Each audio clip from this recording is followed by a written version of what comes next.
Joe was just trying to disappear. Until he found a place to belong. A farm, a woman with fire in her heart, and a secret waterfall deep in the countryside. But when Joe's old crew tracks him down and sets fire to everything he's built, he's forced to choose between the peaceful life he wants and the violent skills he tried to leave behind. Endless Waterfall is a genre-bending novel that blends suspense, romance, and rural grit into one unforgettable story. With themes of redemption, loyalty, and hard-earned love, it's for anyone who loves romance with fire and thrillers with heart. A scarred woman, a man who has to close the old door, a love that runs deeper than scars. Chapter 16. Life goes on. The house on the corner of Woburn Road was quiet when Riley and Patel pulled up in the early morning darkness. It should have been peaceful. But the moment they stepped out of the car, peace wasn't the word for it. Riley adjusted her stab vest over her clothing. Patel, slightly hunched from fatigue, rubbed his eyes and followed her to the gate, weapon in hand. The front door was locked tight. Riley rang the doorbell and waited while Patel went around the back of the house. Patel noticed the gate to the backyard was slightly ajar.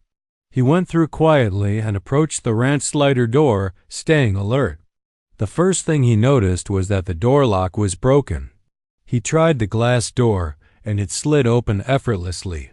The silence inside was thick. Patel called out police but got no response. "Riley," Patel called over the radio set clipped to his uniform. "Yeah?" Riley's voice came back through the set speaker. "The back door is unlocked. Looks like forced entry." "I'm going in." Den Morrison lay in a stanched pool of blood just inside the living room. The scene suggested a struggle. A gunshot wound to the chest through the ribs and another one to the shoulder. Den's eyes were wide open, but there was no defiance in them now. Just the emptiness of a man who'd finally run out of deals to make. The house was otherwise untouched. A tipped table. Scuff marks and blood on the carpet. The smell of whiskey from a glass on the floor. A pistol was lying next to a wall. But the damage had been done surgically and with intent. Patel approached the front door and unlocked it for his partner to enter the scene. Riley walked in and crouched beside the body, examining the angles of the wounds. "Close range," she said. "Front on. Similar to the warehouse hit," Patel said, walking through the kitchen. "Nothing stolen. But there is a sign of forced entry and a struggle." Riley nodded slowly. "Whoever did this." They were calm and knowledgeable about the internal workings of the gang and of Den's home. The constable stepped back outside to let forensics work the scene. The hum of morning traffic drifted faintly down the street. A bird called from a tree nearby. Life, somehow, went on. Patel leaned against the fence post and exhaled slowly. His hands were in his pockets, shoulders sagging beneath the weight of a week that had turned a somewhat peaceful valley into a ninja-like purge. We closing the case under gang-on-gang retaliation or internal gang conflict? He asked. Riley was staring at the house. Her eyes were tired but clear. "Yeah," she said. "We close it that way. Even if we know exactly who pulled the trigger?" He asked. She turned to him, her voice even. Den Morrison ran 30% of the valley's drug trade. He extorted families, ordered hits, and put a girl in the hospital because someone found a life outside his grip. "And now?" Patel asked. "Now he's just another body," she said. Patel nodded slowly. "It's like someone cut the head off the snake." Riley cracked a small, humorless smile. "Let's just hope the rest of it dies with him." As the coroner arrived and zipped the body into a thick black bag, Riley stepped away from the black fence and looked toward the highway toward the open road that led out of the hut and into the quiet green of the countryside. "Let's go," she said. "We're done here." And for the first time in a long while, she actually meant it. The water nose. It was late afternoon when Joe Taylor came walking back up the gravel track to the remains of the farm cottage. The sun was dipping, casting long, warm shadows across the fields. He looked different. Clean-shaven, his dark hair trimmed short and combed back, wearing a plain black tee and jeans. He wore new boots and socks. He stashed the pack with the cash in a secure place inside the old farm cottage, temporarily. With his pack gone, so was the weight in his walk, or maybe not gone. Just carried differently now. He looked like a man who had been through fire and somehow walked out colder, clearer, and still standing. From the porch of the main farmhouse, Angie spotted him. She'd been sipping tea, a folded paper on her lap, the kind of quiet moment she rarely allowed herself. Her breath caught in her throat, and she rose slowly, eyes locked on the man jumping the fence and crossing the paddock down by the cottage ruins. She didn't wave. She didn't call out. She just watched him walk. Then, nervously, she stepped back inside the house. "Robert," she said quietly. "He's back." Joe left behind the burned ruins of the old cottage without a glance, as if seeing it again might undo what was left of him. Instead, he traversed the paddock, following the familiar trail through the long grass toward the secret place. Buzz barked once from behind the sheds but didn't follow. The air grew cooler as he reached the grove of willows. Joe moved slowly, his step steady but cautious, almost reverent, like he wasn't sure if what he was walking toward was real or a mirage. Then he heard the water, that soft, endless fall.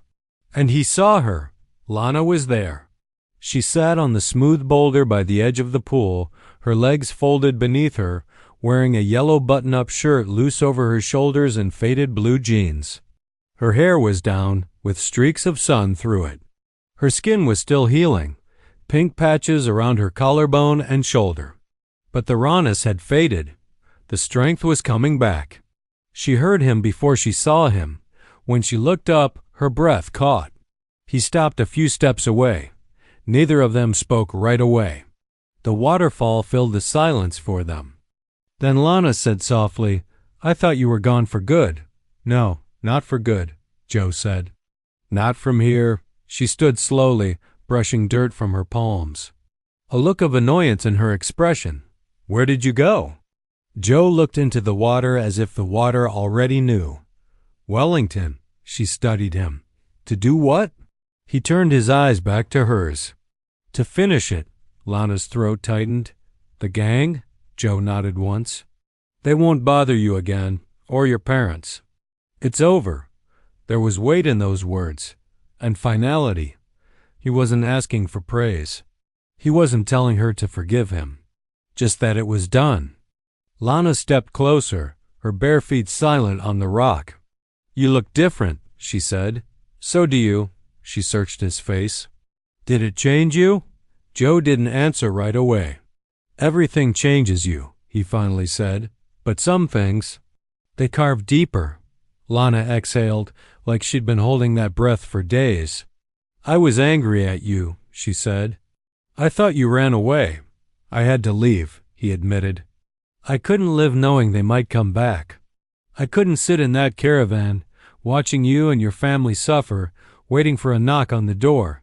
Lana looked him in the eye. "On the news, they spoke of gang tensions in the Hutt Valley. Members dead. Fire. Was that you?" Joe didn't blink. "I stopped them." "That's all you need to know." Lana stepped forward until they were only inches apart. "I don't know what to say to that," she whispered. "You don't have to say anything," he replied.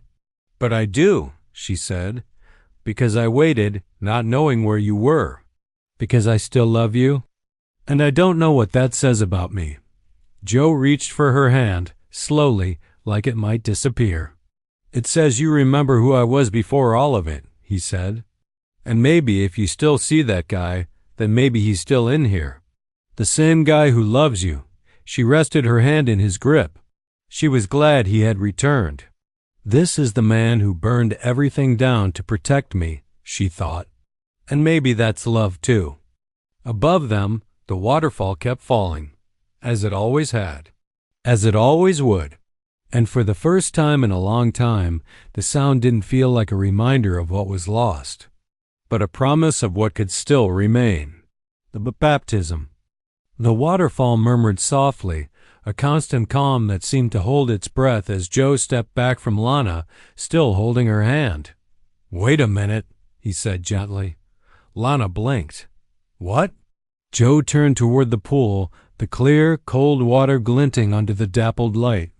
He pulled off his boots and socks. Lana could make out bruises and cuts on his exposed skin, the remnants of violence. But there was no shame in him, no posturing. Just the quiet determination of a man ready to shed something heavy. "I need to do this," he said. Before anything else, she didn't stop him. He stepped into the stream-fed pool, wading in slowly, the chill biting at his skin. The water rose past his knees, up to his waist. He stood still for a moment, breath sharp, body shivering against the chill that still lived in the water. Then, with one slow motion, Joe ducked beneath the surface, the noise of the falls closing in above him. The cold was a shock, pure and cutting. He stayed under, suspended, his eyes shut, hands loose at his sides. It wasn't just water, it was memory. It was blood washed from his hands, rage rinsed from his bones. The man who had hunted through the streets of the hut, who had left bodies behind him, had no place here, not with her, not in this secret place. He surfaced with a long gasp, water rolling down his face and shoulders. The air hit him like light after darkness. He pushed his wet hair back and stood tall, breathing deeply, a new man. The water held memory, and his dark memories were carried by the current to be lost in some universal flow. He felt baptized, absolved, clean enough to begin again. Lana stood waiting for him, her arms wrapped lightly around herself. He waded back toward her, barefoot, drenched, heart beating. She met him in the shallows and wrapped her arms around him, uncaring that he was soaked. He held her tightly. "I love you," he whispered into her hair. "And not because of what you survived or what I've done. I love you like this waterfall. Endless, constant, always flowed. Always will flow." Lana pulled back, eyes searching his. "You really back this time?" Joe nodded. "For good." He reached up and touched her cheek, soft, steady. "I want to commit to this. To you, not in a courthouse. Not with suits or speeches. Here." She looked slightly puzzled. "Here? At the waterfall," he said. "A commitment ceremony. Just us, your parents, and a small group of friends. Nothing fancy.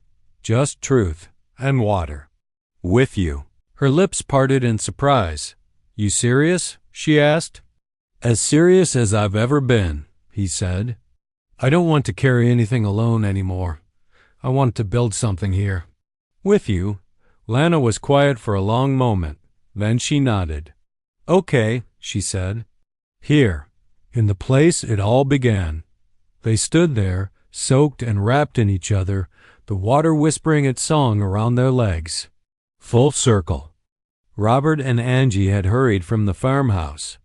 They stood just before the final bend, where the track dipped into the grove of willows that hid the waterfall. But they didn't move forward. They didn't advertise themselves. They could see enough.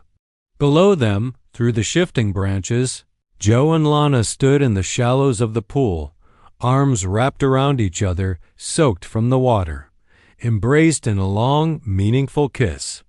Not with desperation, not with apology, but with something fuller, certainty. Angie stood close into Robert with her arms folded. The wind brushed strands of hair from her face. Her heart, after weeks of tension, pulsed with quiet relief. Robert stood beside her in his usual work clothes. His hands were on his hips, but there was no fight in him, just a heaviness he had been carrying. And now, letting go of. "He came back," Angie whispered. Robert gave a single nod. He did. They watched in silence as Lana leaned her head against Joe's chest. Joe kissed the top of her head and pulled her closer. Angie turned to her husband. "Maybe healing isn't just about fixing burn marks. Maybe it's about learning to live fully despite it." Robert shook his head slowly in agreement. Then he said, "He put himself between my daughter and death. That's a debt you don't repay with words. You repay it with action and trust." "He has done this." "And Lana?" Angie asked. He exhaled and said, "She's not a kid anymore. We couldn't protect her from what happened, but he did. When it counted. She still has a scar," Angie noted. "So does he," Robert said. "Their love for each other is the healing balm." They stood there a while longer, watching their daughter wrapped in the arms of the man who'd once been a drifter on their road, and was now part of their story.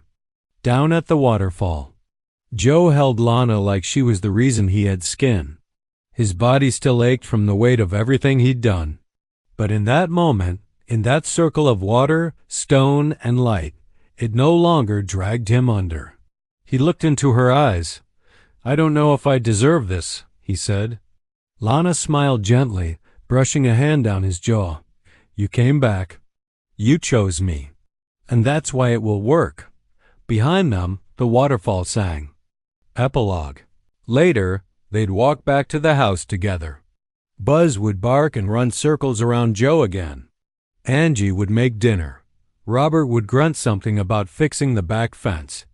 And in all the days ahead of them, they would surrender to the secret place, the waterfall, just being present. The sound of the water didn't ask for anything over and beyond that. It just kept falling, endlessly. The end, endless waterfall. Meet J. Pilgrim.